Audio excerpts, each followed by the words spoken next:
Guys তো দেখো আমরা চলে এসেছিলাম আজকে সন্ধ্যেবেলা একটু বৃষ্টি বৃষ্টি পড়ছিল, তো আমরা চলে এসেছিলাম একটা খাবারের দোকানে। খুব খেতে ইচ্ছা করছিল বাইরের জিনিস, অনেক দিন খাই না, বেরোনো হয় না দেখে। তো চলে এসেছিলাম একটা খাবারের দোকানে। এখান থেকে দেখছিলাম যে কী অর্ডার করা যায়।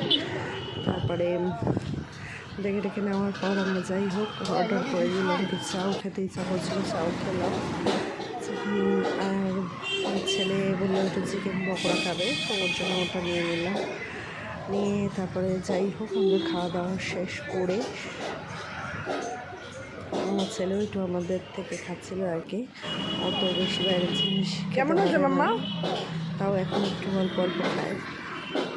আর যাই হোক ওগুলো সব খাওয়া দাওয়া শেষ করে ভালো বাড়ির জন্য একটুখানি চাও নিয়ে নিলাম যে আমরা খেয়েছি।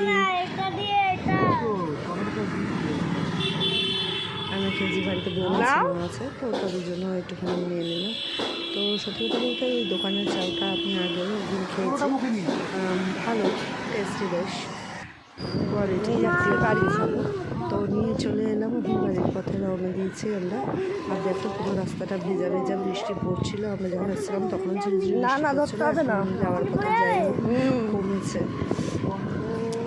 তো চলো বাড়ির দিকে যাওয়া যাক। প্রায় বাড়ির কাছাকাছি চলে এসেছি আমরা। চারিদিকে রাস্তাঘাট পুরো ফাঁকা, বৃষ্টির জন্য।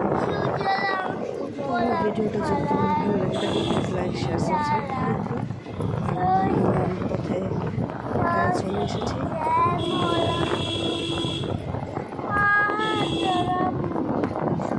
আমার ছেলে এখন স্কুলে বন্ধুরা শেখাচ্ছে, রাস্তায় যেতে আসতে গানটা করে যাচ্ছে, তোমরা শুনতে হবে। তো জানিও আমার ছেলের গানটা শুনে তোমার কেমন নতুন শিখেছি স্কুলে, তাই জন্য কি করছে মনের আনন্দ। চলে এলাম।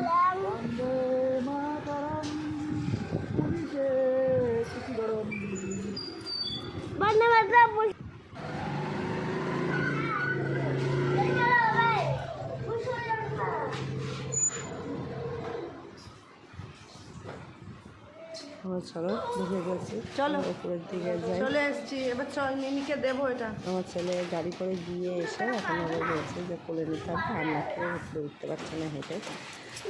যাই হোক এসে গেছি ঘরে। আমার ছেলেটা মিমির জন্য ওদের চাও নিয়ে চলে এসেছে।